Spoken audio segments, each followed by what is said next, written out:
안녕하세요. 우리 아이리님, 나의 아이리님. 오늘은 일요일입니다. 네, 오늘 하루 이번 주 마무리 잘하고 이번 주 마무리는 잘 된 것 같습니다. 왜냐면 운동도 잘 쉬었고 네. 그래서 이제 운동도 쉬었으니까 당분간 운동을 하더라도 스트레칭과 유산소만 한다는 생각으로 잘 마무리해서 체력 올리면 될 것 같고 그리고 다음 주부터는 이제 새로운 한 주를 시작하면 될 것 같습니다. 또 중간고사가 있어서 조금 마음이 불편하기는 한데 너무 큰일 아니잖아요. 그쵸?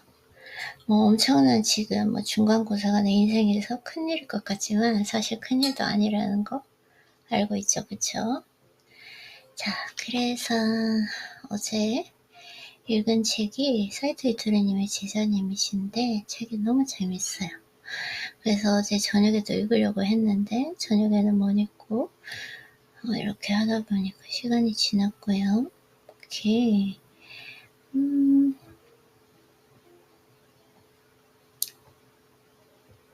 때론 미소가 모든 것을 결정한다. 끄덕끄덕 주는 놀라운 힘, 센스 있는 그 칭찬이 어려울 땐 박수를 쳐라. 먼저 좋은 사람이 되어야 좋은 일이 일어난다. 이거 읽었나요?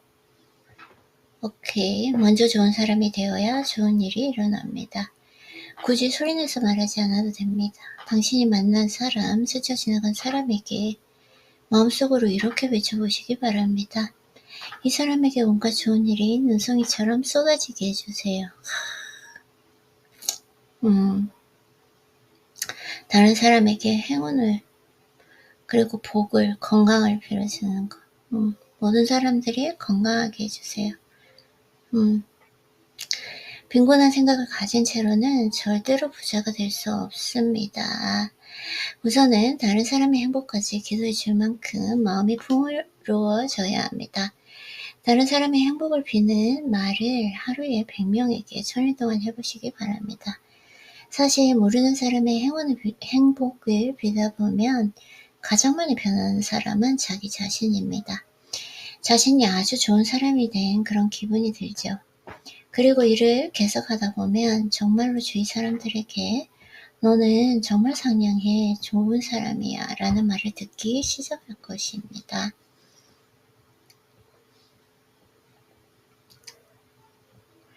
오케이, 이렇게 어제 외모에 관한 부분 읽었고요. 오늘은 어떤 부분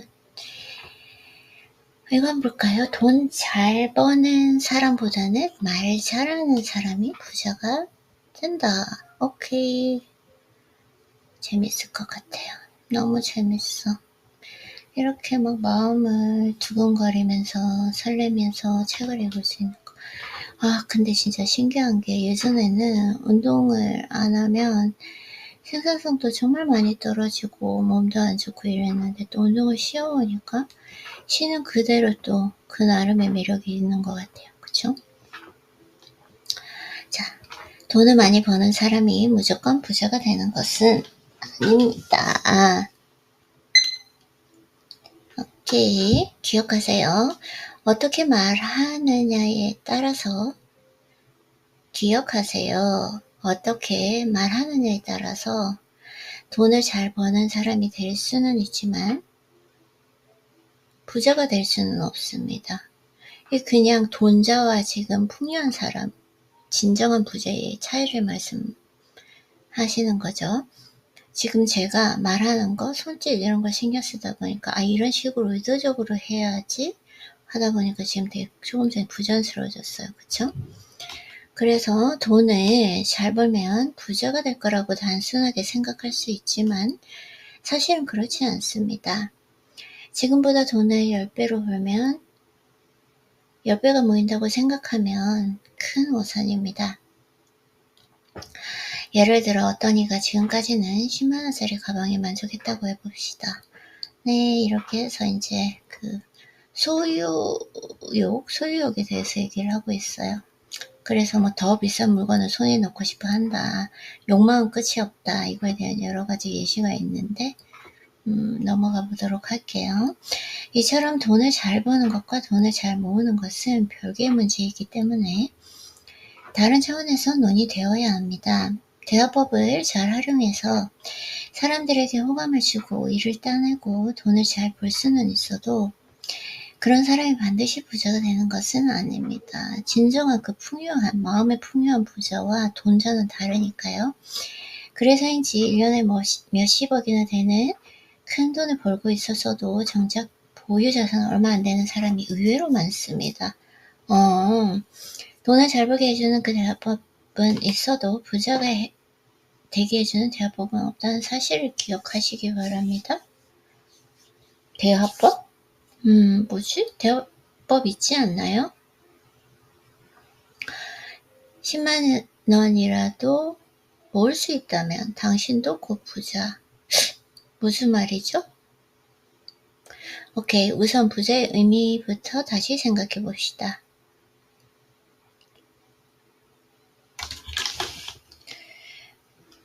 부자인지 아닌지 여부를 가릴 때 사람들은 보통 얼마를 가졌는지를 중요한 기준으로 삼습니다. 오케이.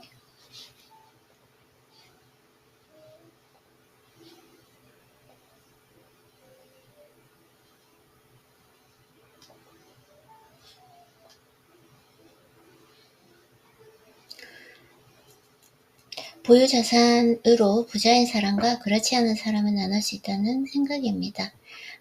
하지만 이는 잘못된 생각입니다. 단순하게 말하자면 부자는 돈을 가진 사람이기 때문입니다.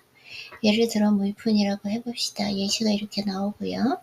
아무리 돈을 많이 벌어도 족족 써버린다면 남에게 돈을 다 퍼주느라 정작 열심히 돈을 번 자신에게는 한 푼도 주지 않은 꼴이 된다. 돈은 그런 사람을 따르지 않습니다.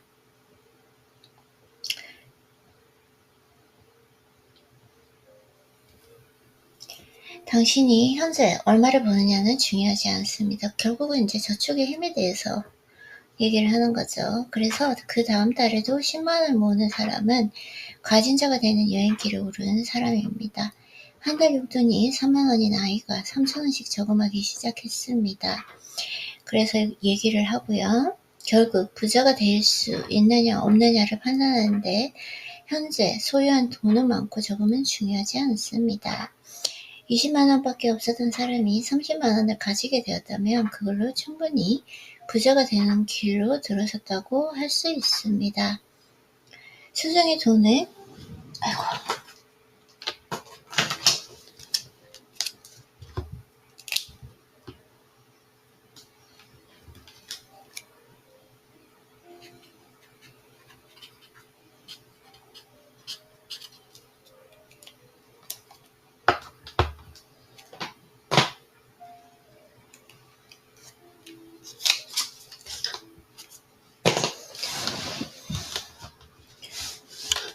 수중의 돈을 모두 써버리는 사람과 조금이라도 모으는 사람은 앞으로 매우 다른 인생을 살게 될 것입니다. 상행선을 탄 사람과 하행선을 탄 사람이 서로 가는 길도 다르고 도착하는 장소도 다른 것처럼 말입니다. 이 사실을 모른다면 설령 당신이 10억 원의 유산을 물려받았다 할지라도 물이 고인 저수지를 가진 것과 마찬가지입니다. 고인 물은 점점 말라가다가 눈 깜짝할 사이에 자취를 감추고 맙니다. 적은 금액이라도 돈을 모으려면 일을 해야 하고 일한다는 것은 강의 흐름을 만든다는 뜻입니다. 그리고 흐름을 조절하기 위해 댐을 지으면 좋겠죠. 일을 싫어하는 사람은 얼마 안 되는 돈만 들어와도 금방 일을 그만두고 싶어 합니다.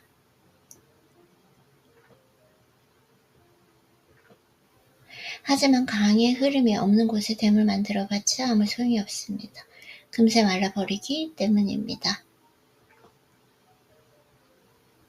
난 지난달보다 부자가 되었어. 지지난달보다 부자가 되었지. 라고 말하는 사람은 누가 뭐라도 하던 부자입니다. 목표를 향해 나아가고 있고 10만 원이든 20만이든 오케이. 이 사실을 안다면 대화도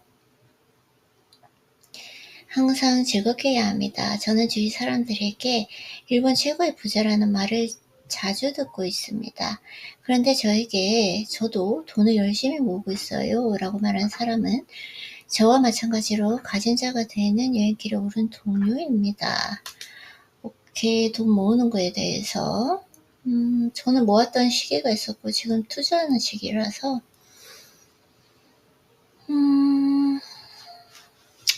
오케이, 저는 돈을 모으려고 해서 모은 것이 아닙니다. 제가 남들과 다른 점이 있다면 특별히 갖고 싶은 물건이 없다는 것 정도일까요? 조금 독특한 케이스라고 생각할 수도 있겠지만 저는 일을 좋아하고 갖고 싶은 물건이 없어서 돈이 저절로 모인 것이나 마찬가지입니다. 만약 당신이 저와는 달리 돈이 있으면 일단 써야 직성이 풀리는 성격이라면 이제부터 모아야 한다. 이거 조금 아닌 것 같아요.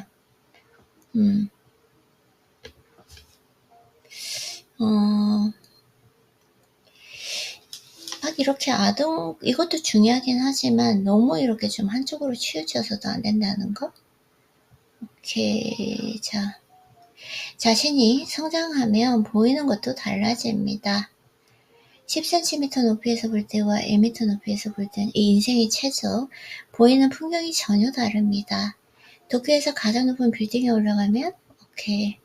돈을 끌어당기는 최고의 말.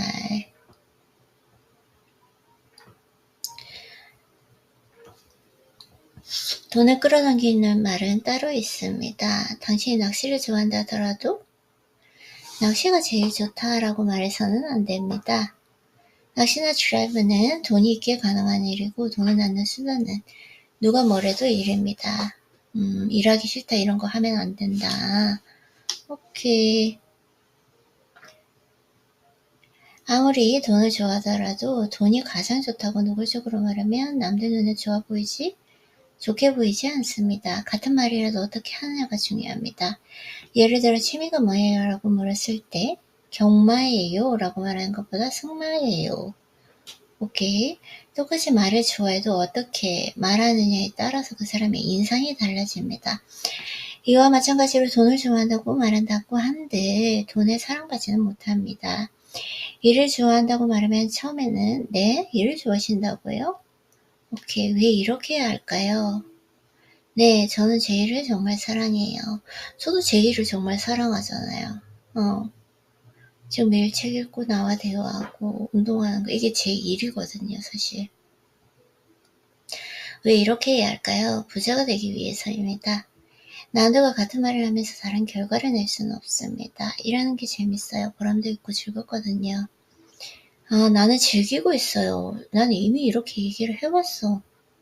라고 말하면 듣는 사람도 왠지 기분이 좋아집니다. 그리고 무엇보다 이 말은 돈이 기뻐할 만한 일입니다. 속으로는 일을 싫어해도 오케이, 좋다. 역할극을 한다고 생각하라. 역할극. 말할 때 가장 중요한 것을 한 가지만 고르라고 한다면 상대방이 기분 상하지 않게 말하기입니다. 그렇다면 당신이 어떻게 말할 때 상대방이 기분이 상할까요? 아마 말에 가시 또는 도끼가 있거나 혹은 당신의 말투 때문에 상처를 받을 수도 있을 것입니다. 그런데 남에게 상처 주는 말버릇을 고치기로 마음먹었다고 해서 평상시에 사용하던 표현이나 말투를 갑자기 바꾸기는 쉽지 않습니다. 이럴 땐 차라리 역할극을 한다고 생각하면 도움이 됩니다. 이렇게 생각해보면 어떨까요? 지금까지 당신 인생이 잘 풀리지 않았던 이유는 말투로 얘기했기 때문이다. 자, 이제 자신을 배우라고 생각해보면 어떨까요? 인생이 잘 풀리는 편의점 아르바이트생 역할을 한다고 해봅시다. 우리나라에서 가장 인상이 좋고 명료하게 말하는 아르바이트생. 대화를 상대방과 단둘이서 한다고 생각하면 대화 내용을 바꾸기가 어렵습니다. 오늘은 완전히 안 읽혀지네요. 저기까지는 되게 좋았는데.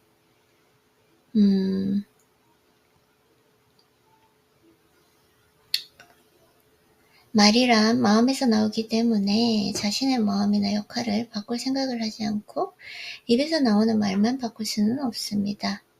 그런데 하나말이 바뀌면 인생이 180도 달라집니다.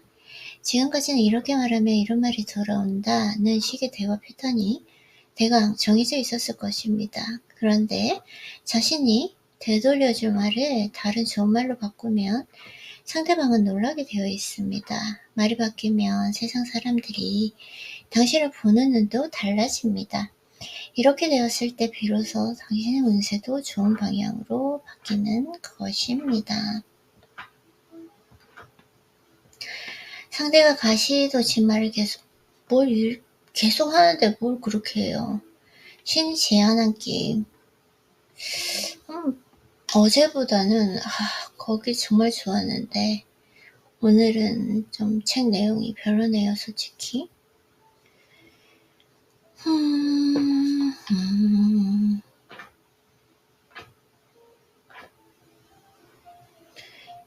마음을 담아야 진정한 대화다. 이건 맞을 수 있는 것 같아요. 결론? 먼저 말해라. 말 잘하려고 하기보다는 뻔뻔해지자. 운이 들어오는 말투는 따로 있습니다. 운은 마음먹은 사람에게만 돌아옵니다.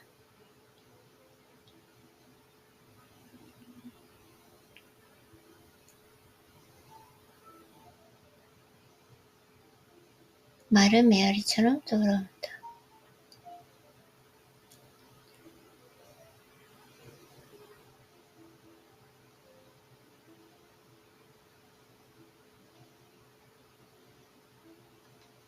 왜 목소리 톤? 큰 사람이 이기는 걸까? 모든 관계는 대화에서 시작됩니다. 모든 사람에게 착할 필요는 없다. 말을 잘하는 사람은 질문을 잘한다.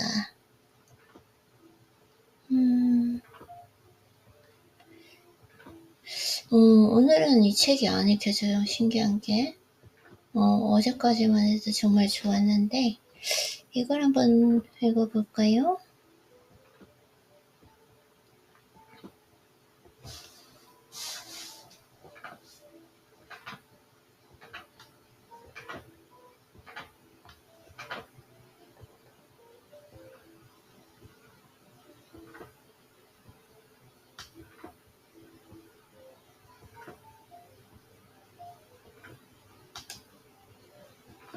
오늘 벌어야 돈이 벌린다.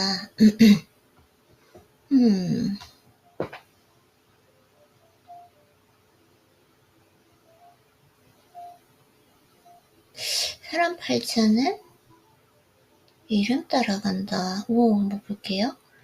성명학은 이름을 짓는 방법을 논하는 학문입니다. 이름은 인간의 후천 운 중에서 가장 중요한 것이고 이름. 절대 함부로 해서는 안 되는 것입니다. 왜냐하면 이름이 그 사람의 성격을 만들기 때문입니다.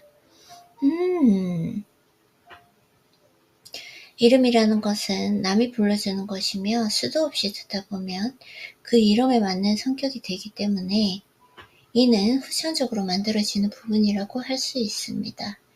따라서 이름은 자신이 타고난 기운에 맞게 지어야만 하고 이에 대한 이론이 성명학인 것입니다. 와, 필자가 강연을 다니다 보면 이런 질문을 한 사람을 자주 만나곤 합니다.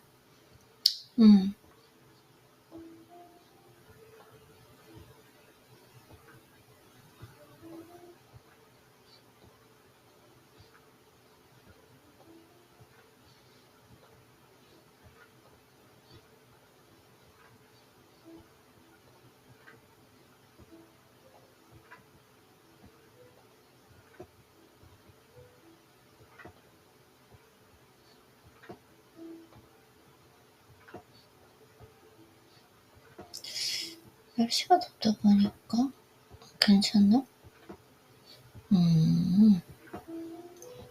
자, 성명학에 대해서요. 사람은 정말 사주대로 살아갑니까? 질문을 들을 때마다 필자는 주저없이 말하곤 합니다. 사람은 절대 사주대로 살지 않습니다. 아무리 좋은 사주를 가지고 태어났다고 하더라도 후천운이 나쁘면 반드시 불행하게 살아갈 수밖에 없으며 아무리 나쁜 사주를 타고 태어났더라도 후천운을 잘 만들어주면 반드시 행복하게 살아갑니다. 인간이 태어나는 순간에 누군가는 행복하고 부유하고 풍요롭게, 누군가는 가난하고 힘들고 비참하게 살아가는 식으로 운명이 정해지게 된다면 이게 얼마나 불행한 일이겠습니까? 운명은 절대 그런 식으로 정해지지 않습니다. 그렇기 때문에 인간은 행복해질 수 있으며 살아갈 가치가 있는 것입니다. 인간은 기계와 다릅니다. 자신의 운명은 자신이 개척할 수 있다고 만들어갈 수 있습니다. 좋은 배우자를 만나고 좋은 법과 사귀며 좋은 스승에게 배운다면 살아가는 것이 더욱 가치 있을 것이며 행복이 저절로 찾아오게 될 것입니다. 하지만 반대로 오케이, 이제 후천운의 중요성을 알겠습니까? 네. 그렇다면 좋은 배우자, 좋은 법, 좋은 스승은 정해져 있는 것일까요?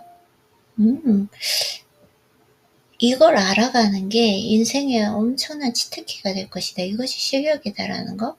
나에게 좋은 배우자, 나에게 좋은 법, 나에게 좋은 스승. 네. 자, A라는 사람은 누구에게나 좋은 배우자가 될 수 있을까? 아니죠. 나에게 맞는 사람에게 좋은 배우자가 될 수 있어요. 또 그 사람은 누구에게 좋은 친구가 될 수 있을까? 절대 그럴 리가 없습니다. 좋은 배우자, 좋은 친구가 되기 위해서 오랫동안 수련해 혼자만의 그 고독의 시간, 수련의 시간이 저에겐 필요했어요. 맞아요. 그래서 A는 누군가에게는 좋은 배우자이고 좋은 벗이며 좋은 스승이 될 수 있겠지만 다른 사람에게는 그렇지 않을 것입니다. 왜냐하면 모두에게 좋은 사람이란 존재하지 않기 때문입니다. 자, 우리 학창 시절을 떠올려 보면 네, 분명 누군가에게는 그 스승이 나의 인생에 긍정적인 영향을 끼친 것은 나와 궁합이 잘 맞았기 때문이다. 저는 많은 스승을 만났는데 책을 통해서 나와 궁합이 잘 맞는 스승이 있어요. 예를 들자면 저자인데 지금은 이하영님, 그 다음에 로버트 그린, 제 인생을 진짜 완전히 큰 터닝포인트가 되죠. 배철아님, 사이트 위터리님.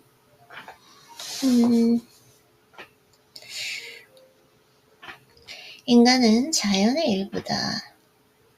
인간은 자연의 일부이며 이에 따라 선천적으로 타고난 기운이 제각각입니다. 그러므로 잘 맞는 것이 있으며 또한 잘 맞지 않은 것도 있습니다. 누군가는 소고기를 좋아하겠지만 누군가는 소고기를 입에도 대지 못할 것입니다. 네, 이렇게 누군가는 흰색이 가장 좋은 색일 수 있고 흰색이 싫어하는 색일 수도 있고 네, 쭉쭉쭉쭉. 물론 이름 역시 마찬가지입니다. 이름 자체에 좋고 나쁨은 없습니다. 나에게 잘 맞는 이름, 내가 타고난 그 기운에 잘 부합하는 이름은 나에게 좋은 이름이 되는 것이고 내가 태어난 그 기운에 부합하지 않는 이름은 나에게 나쁜 이름이 되는 것입니다.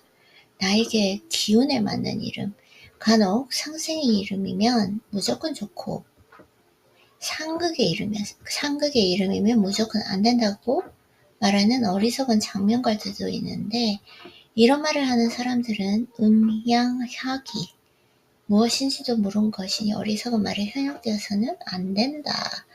오, 저는 보니까 되게 좀 기억에 남는 게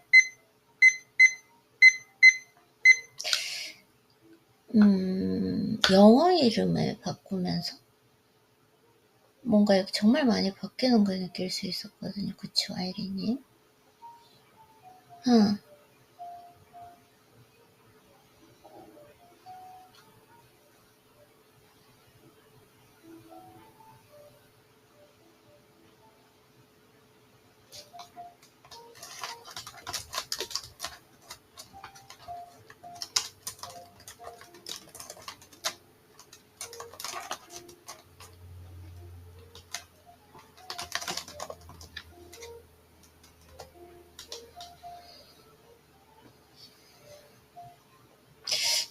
중요한 것 같아요.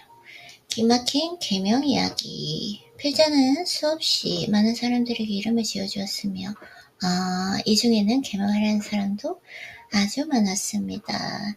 계명하려는 사람들의 경우 거의 대부분이 다음 두 가지 경우로 나눠볼 수 있습니다. 첫 번째가 자신의 이름이 마음에 들지 않아서 이름을 바꾸려고 하는 사람들입니다.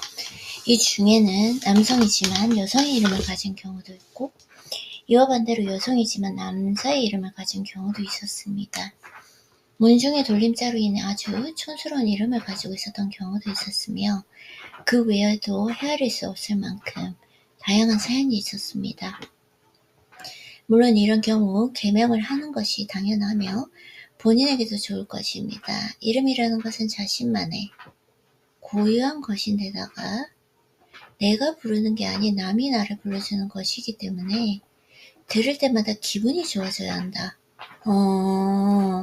남이 불러주는 거. 그런데 남이 나를 부를 때마다 화가 나거나 두 번째 경우 아이린 난 기분이 너무 좋아. 삶이 너무 힘들고 개명하는 사람들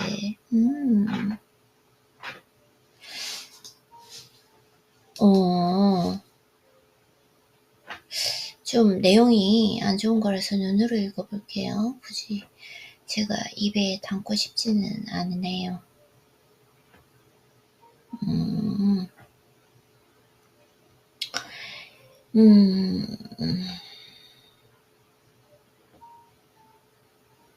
한번 볼까요? 자, 역극과 역세행의 뜻은 무엇일까요? 어느 길목에 4차선이 갑자기 1차선으로 줄어든다면 어떤 일이 일어나겠는가? 아마 이 근방의 차가 막혀서 난리가 날 것입니다. 수도 없이 많은 사고가 날 것이고 아무도 이것을 지나가려고 하지 않을 것입니다. 4차선에서 1차선으로 막힌 거 이렇게 설명하시는구나. 우리 몸의 혈액순환도 이와 비슷한 이치를 가지고 있습니다. 어느 한 장소에 혈전이 쌓여서 혈관이 좁아지게 되면 이곳이 터져서 큰일이 일어날 것입니다. 기의 흐름도 마찬가지입니다. 기가 잘 흐르지 못하고 막히는 것을 우리는 기가 막힌다. 저는 이걸 느껴요. 어떤 장소, 특정 장소, 그리고 특정 물건, 특정 영상, 특정 책, 특정 사람, 이게 진짜 원활하다, 원활하지 않다를 정말 느낄 수가 있어요.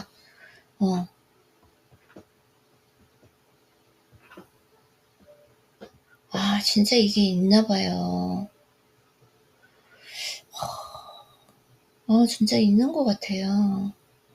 기가 막힌다라고 표현합니다. 이렇게 기가 막혀서 문제가 생기는 경우를 사주학에서는 역극이 일어나고 있다라고 말을 하는 것이며 사람은 의식이 어마어마한 곳. 제가 약간 어떤 사람을 만났는데 그렇게 나쁜 사람이 아니었는데 한 2개월을 연락을 하는 동안 진짜 몸도 엄청나게 아프고 그리고 막 진짜 힘든 일도 많이 일어났었어요. 너무 막 이상한 일도 많이 일어나고 예전에 없던 일. 그리고 나서 그 사람과 2개월 만에 그냥 제가 그때 본능적으로 느껴야 됐던 것 같아요. 무조건 이건 인연을 끊어야 된다. 근데 진짜 신기하게 딱 끊는 순간 모든 게 그냥 고속도로처럼 확 풀리는? 진짜 신기했어요, 그때. 그래서 역생은 이렇게 막힌 도로에 학생공사를 해서 문제를 해결한 것으로 이해를 하면 쉬울 것입니다. 역생. 저는 이건 진짜 확실히 있는 것 같아요.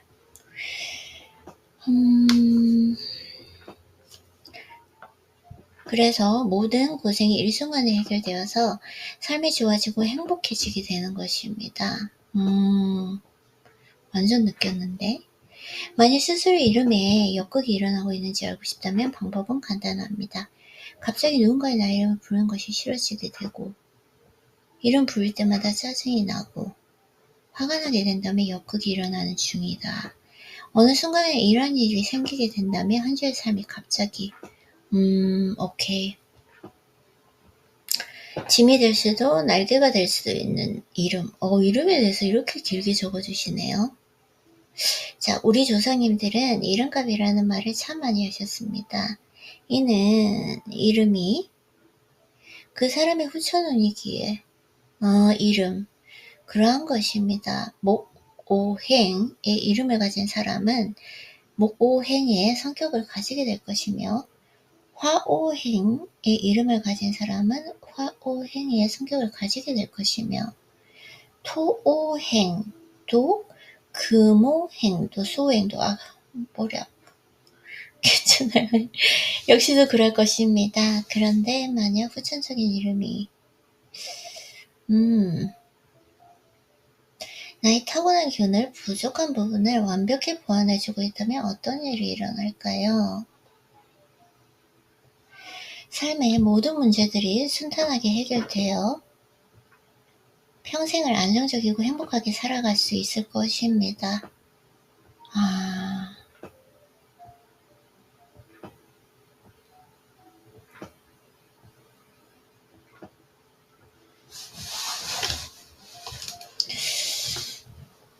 저는 되게 좀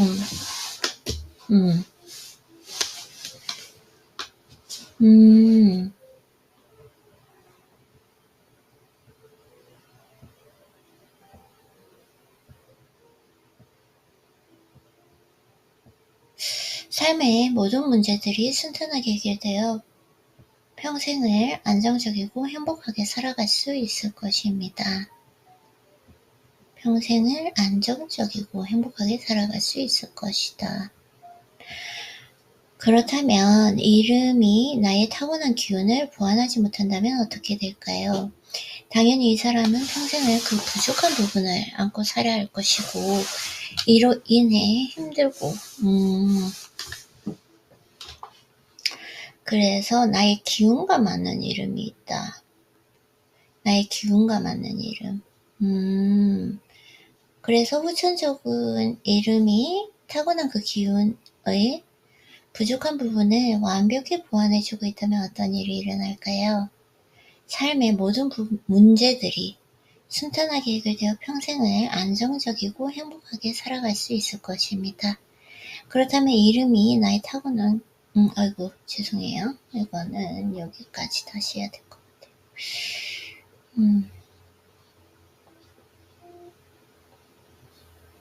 나의 기운과 맞느냐 맞지 않느냐 이게 중요한 거구나. 독과 약은 한 끗 차이다. 맞아요. 약이 약간 독성인데 적당한 양을 붓는 거죠. 분명 이는 나와 같은 전문가들이 들으면 말도 안 되는 소리라고 할 것입니다. 아닌데?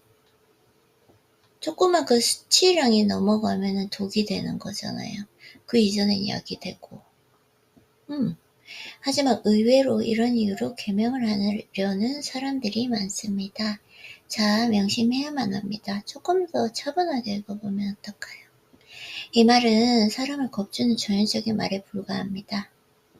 우리는 누구나 상생이면 좋을 것이고 상극이면 나쁠 것이라고 생각할 것입니다. 하지만 이는 절대 그렇지 않습니다. 오히려 상생이 나쁜 경우가 더 많으며 이건 좀 그런 거 아닐까요? 비슷한 사람끼리 만났을 때 더 힘들어지는 상극일 때 좀 만나서 서로의 부족한 부분을 보완해주는 그런 경우가 있지 않나 생각해요. 하나만 예를 들어볼게요. 혹시 벌침이라는 말을 아십니까? 네.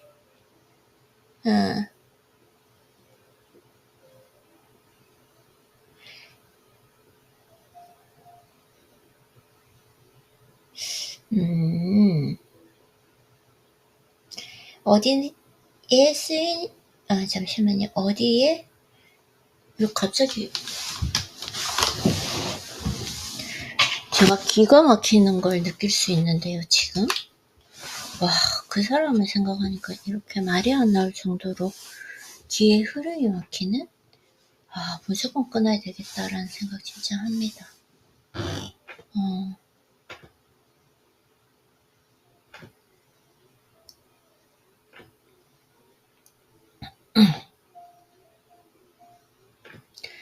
어디에 쓰느냐에 따라 독도 약이 될 수 있으며 약도 독이 될 수 있다는 것이 동양학이자 우리의 음양 오행학이라는 것입니다. 상생은 수능과 안정을 의미하는 것이며 수능과 안정, 상극은 경제와 갈등을 말하는 것입니다. 사람이 살아가면 수능과 안정만 하면 어떻게 될까요? 분명 계속 퇴보하는 삶만 살게 될 것입니다. 매사에 수능하고 안정을 찾기 때문에 어떠한 시험도 보지 못할 것이며 늘 손해만 보는 미련한 사람이 될 것입니다. 상생과 반대로 상극은 경쟁입니다. 경쟁이 없으면 그 어떤 것도 쟁취할 수 없습니다.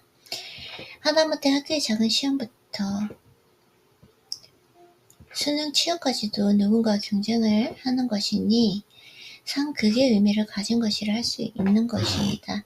하여 상생과 상극의 고르게 균형을 이루도록 하는 것이 중요한 것이지 절대 용어 자체에 잘못은 없는 것이고 그저 선악 역시 없는 것이다. 오케이. 자, 불용문자를 해서 개명을 해야 한다는 말은 시대착오적인 것이다. 자, 불용문자를 쓰면 안 된다는 말은 과거 조선, 즉 반상법도 내용이 너무 이렇게 장황해요. 이제 스킵하면서 중요한 부분만 더 읽어보도록 할게요. 제가 이 장명하는 걸, 네. 과거 조선 경우 왕의 이름에 들어가는 글자는 그 어떤 곳에도 사용하면 안 되었다고 합니다. 자, 이 관습에 이상한 해석이 붙어져서 지금도 지켜야 하는 법칙처럼 되고 있다. 일본 이름, 자, 어떻게 되냐? 그래서 이름은 어떻게 되는 건데요?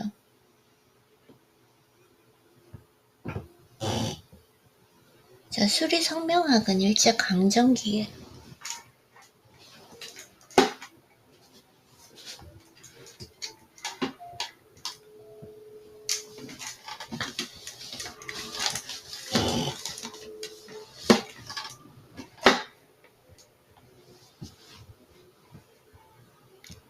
일제강점기 겐오의 수리성명학은 그래서 어떻게 지으라는 게 안 나오는데요? 뭐야. 진짜. 이런 부분을 왜 쓴 거야? 어떻게 지어야 되는지 적어놔야지. 괜찮아. 어쨌든 뒤늦게 재물 보기 찾아오는 사람. 앞에서는 사주만으로는 아무것도 알 수 없음. 아이는 앞에서는 사주만으로는 아무것도 알 수 없으며 그 무엇도 만들어지지 않는다고 말했습니다. 그렇다면 우리는 운명의 어떤 부분을 공부해야 할까요? 바로 후천운입니다. 맞아요. 후천운 중에서도 가장 중요한 것이 자신의 마음가짐이고 이 마음가짐을 어떻게 만드느냐에 따라 삶은 분명 달라질 것이다.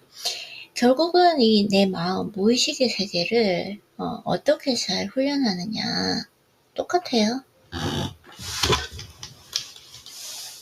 마음가짐이잖아요. 이 마음이라고 하는 것에 내가 의도적으로 하는 생각이 아니라 내 마음, 이 밭을 어떻게 바꿀 것이니 무의식의 세계. 자, 우선 인생의 큰 흐름을 살펴보기로 합시다. 인생을 살아가면서 가장 중요한 시기는 과연 언제일까요? 물론 이는 사람마다 다를 것입니다. 당연히 평생 유복하고 행복하게 살고 싶겠지만 반드시 하나를 선택해야 한다면 나는 행복하고 부유한 인생 후반기의 삶을 선택할 것입니다. 인생 초반기의 유복함과 행복은 부모로부터 만들어지는 것이지만 후반기의 유복함과 행복은 스스로 만드는 것이기 때문에 그 가치가 더욱 크다. 물론 실제로도 30, 40대 심지어 70대의 운이 튀는 사람도 있습니다. 말년에 운수가 좋아져서 무엇을 쓰겠냐고 하죠. 아닌데 왜 이런 말을 쓰지? 인생 후반부를 유복하고 행복하게 보내고 싶다면 실제로 그렇게 사는 사람이 어떤 특징을 가졌는지 알아보고 따라해야 한다. 자, 운이라는 건 지금 우리가 하는 여러 가지 끌어당기는 법칙, 그 다음에 성공 하는 사람들 다 똑같아요. 그 사람들은 어떤 걸 진짜 실천했는지 보고 따라하는 거. 사주학에서 운이라는 것은 어떤 사람에게도 사는 내내 머물러 있는 경우가 없다라고 말합니다. 사는 내내 머물러 있는 경우가 없다. 비록 초년에는 운을 받지 못한 사람도 이를 극복하면 중년 이후 운을 받을 수 있고, 중년에는 운을 받지 못한 사람이라도 심을 가지고 꾸준히 기다린다면 반드시 노년 이후에 운을 받을 수 있습니다. 즉, 사람은 누구나 일생에 한 번은 운을 받을 수가 있다는 말입니다. 다만 신심의 깊이에 따라 운을 받는 양이 달라질 뿐입니다. 분명 세상의 모든 것은 순화하고 변환하며 또 이것이 반복되고 서서히 커지기도 오히려 작아지기도 합니다. 운도 그러합니다. 진짜 맞아요. 매일매일도 달라요. 그리고 하루 중에서도 시간마다도 다르고, 지금 운을 받고 있는 사람이라면 이 운의 순환이 계속 강해질 수 있도록 늘 준비하고 노력해야 합니다.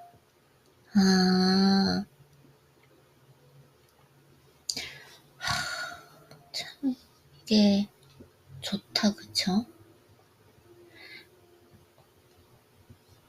아이고.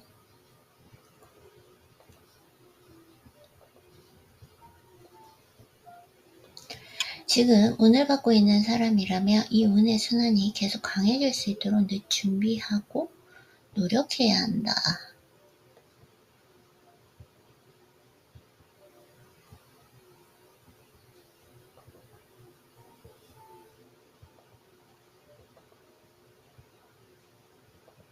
운은 계속 순환하고 변화한다.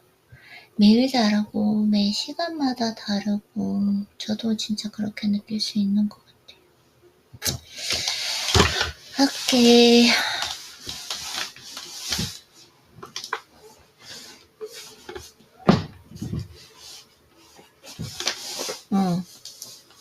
이는 때가 되었을 때 운의 양을 더 강하게, 더 크게 하기 위해서 그런 것입니다. 분명한 건 누구나 일생에 한 번은 아주 큰 운이 오기 마련이며 하늘은 절대 사람을 땅에 내쉬면서 평생 고생만 하다가 생을 마감하라고 명하지 않으셨다는 사실입니다.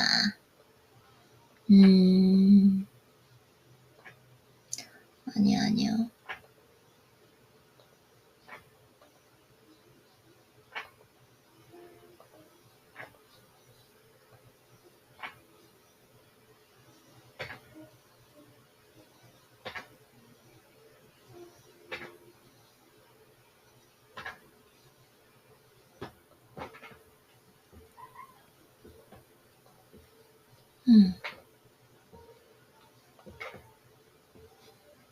오늘 저녁에 밤에 불고기 지금 요리할 생각이 갑자기 왜 나죠? 독서시간 너무 많이 된 것 같은데 쉬어야 될 것 같은데. 자, 우리 인생의 오더노트. 그렇다면 사주학이 운의 크기를 결정하는 조건을 어떻게 정의하고 있을까요? 나의 운의 크기. 또 신심이 크고 깊다는 것은 무슨 의미일까요? 똑같아요, 지금. 자, 운을 결정하는 첫 번째 조건은 정언과 정동. 바른 말을 하고 바른 행동을 하는 거죠. 뒤에 나오네요. 한자 그대로 풀이해보면 바른 말과 바른 행동이라는 의미이며 현대적인 용어로 해석해보면 긍정적인 말과 긍정적인 행동을 하라는 의미이다. 너무 좋아요, 진짜. 동서고금을 막론하고 이 말은 항상 나오는 것 같아요. 자, 예를 들어보면 다음과 같습니다. 맛있는 음식을 먹었을 때 큰 운을 받아서 부자가 될 사람이나 이미 부자가 된 사람은 잘 먹었다, 배가 불러서 기분이 좋다 등의 말처럼 긍정적이고 운을 부르는 언어를 사용합니다. 진짜 이게 중요하다는 거? 사실 말에는 굉장한 큰 힘이 있습니다.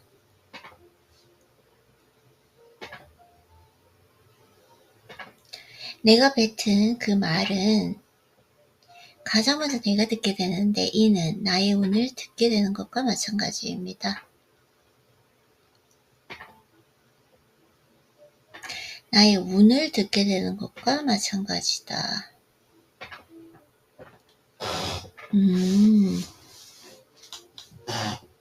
그래서 우리 조상님들은 말을 함부로 하는 사람은 절대 가까이 하지 말라고 하셨던 것입니다. 또한 상학에서는 이렇게 말하고 있습니다. 우리 몸이 만들어질 때 눈, 귀, 팔, 다리는 2개씩 만들어졌으며 이는 반드시 균형에 맞게 치우침이 없이 사용하라고는 의미이고 입처럼 하나밖에 없는 그 기관도 있는데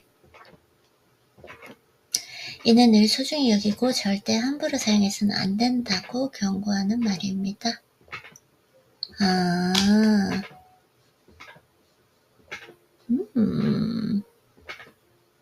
되게 좋은데요.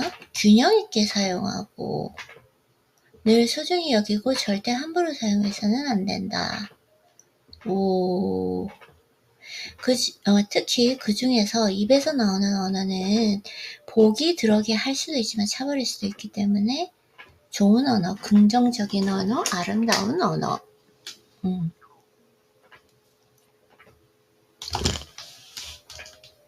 행동도 마찬가지입니다. 행동이라는 것은 몸에서 나옵니다. 몸 역시 하나밖에 없습니다. 늘 좋은 언어, 긍정적인 언어, 아름다운 언어.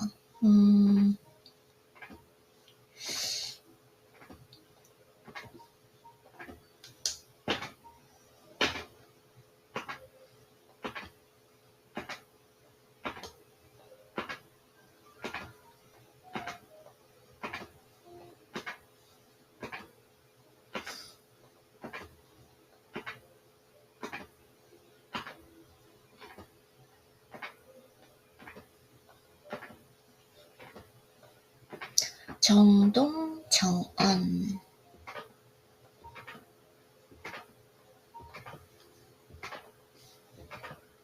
행동도 마찬가지입니다. 행동이라는 것은 몸에서 나옵니다. 몸 역시 하나밖에 없습니다. 당연히 함부로 움직이면 안 된다는 뜻입니다. 어른들이 다리 떠는 모습을 보며 복 나간다고 말씀하시는 것, 불필요한 행동을 삼가라는 의미였습니다. 두 번째로 베푸는 삶을 살아야 한다. 이게 또 나오네요.